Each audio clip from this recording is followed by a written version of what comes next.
Hello painters. Today we're going to just do a little practice, a little playtime with acrylics for our first day. We're going to mix some secondary colors based on the primaries, color blend, practice some edges and some different brush strokes, and a little bit of radial blending too. So there we go. Of the brush set that we have, I want you to start with your 1/4 inch flat. It's a nice easy one to start with. We're just going to get a little bit of water on the brush because it's going to, oops, already making a mess, because it's going to help the paint spread a little bit. This is a pretty heavy bodied acrylic paint. I'm going to start with yellow because it's always easier to start with the lightest one. And we're just going to make essentially the primary and secondary colors in a line instead of a color wheel, just to kind of give us some more room along the side of the paper, or the canvas, I should say. So start with yellow. I'm going to clean it out really good each time I use it. Make sure it's dry. And this is probably even a little more paint than I need on my palette right now, because I'm going to use it a couple times for a couple demos. You only need a tiny little blob for each of these. Clean off my brush again. Make sure I don't want too much water in there. I know we've just been working with watercolor, and so your instinct is going to be to make the paint too thin, which is okay, but we're not in watercolor now. Now we want opaque paint, where the watercolor we want it to be transparent. Now we want to make sure that it's going to be opaque or not see-through, because that's how acrylics are intended to be used, so it's a little different. Now, whenever I mix a color, remember I always start with my lighter color, so I'm gonna put a brush full of yellow. And as you're doing this, just kind of take a note of how much it takes to change things. So now we have yellow, a tiny touch of red, and I'll start mixing in here. I want to try for a pretty pure orange. So just experimenting. So this is probably at least twice as much yellow as there is red. And this is cadmium yellow and naphthol crimson and a phthalo blue I'm using. So I have, this is a little bit of a yellow orange actually. Let's get a little more red in there. There we go, that's a little better. So remember, half and half. In theory, in life, it's always going to be a little more of the lighter color. And then let's clean this off so we can get a nice pure green. I'll put the green up here because that would be yellow and blue. I'm going to mix my violet or purple last, because that one is a little harder to get. So again, start with the yellow. Ooh, my water is not clean. A touch of blue, not much, because it's going to have a bigger effect on the yellow. Mix up, try and get as pure a green as I can. Oh, too much. And as you're mixing, you're going to get a little bit of one color on the blob of the other, and that's okay. We're just, experimenting. It's going to happen. Just try and keep it sort of the edge of your paint, so that as you're mixing up each color, you're not making the whole blob of the color paint. So now I need the red, which is probably lighter than the blue, so a little more red and a touch of blue. And these two colors make a really dark violet. And so what I tend to do, just so I make sure I can still see the violet, I add just a little touch of white. Not much. Did I get any?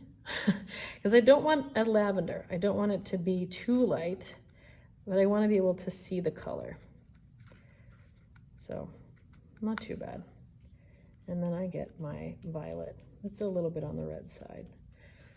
But I get an idea of the thickness of the paint, how I can make it opaque, how much I need, how much mixing. So just a little bit of experimentation there to give you a chance. That's all we did with the color swatches on the left side.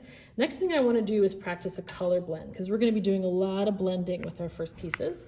So I'm going to start with, I clean my brush as best I can. I'm going to start with yellow, and I'm going to put the yellow on the canvas. Now, I forgot to mention in the beginning, always check your canvas and make sure you're working on the gessoed side of the canvas.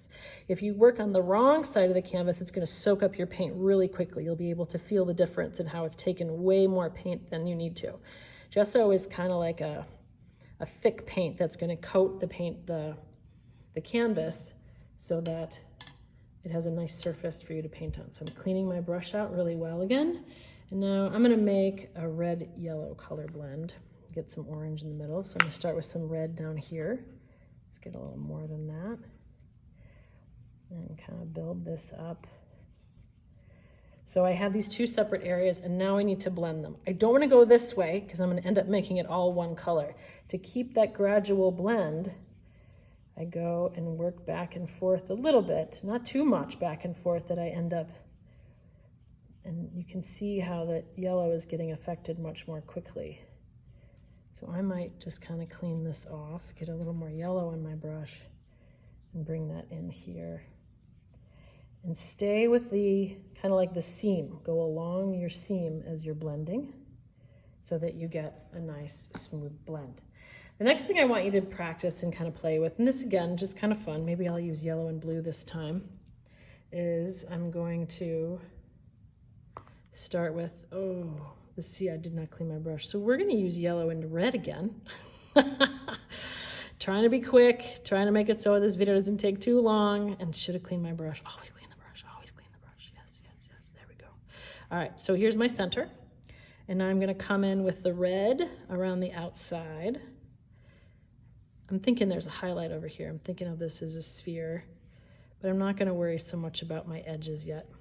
I'm just going to play with the blending, have some fun with it. This is all about playing. Today is the day of playing, seeing what the colors will do, having fun with it, playing with acrylics for the first time, and seeing I need a good amount on my brush to get this to blend. So don't be afraid of, as you see, it's like giving you these edges, get a little more on that edge, a little more red. Oop.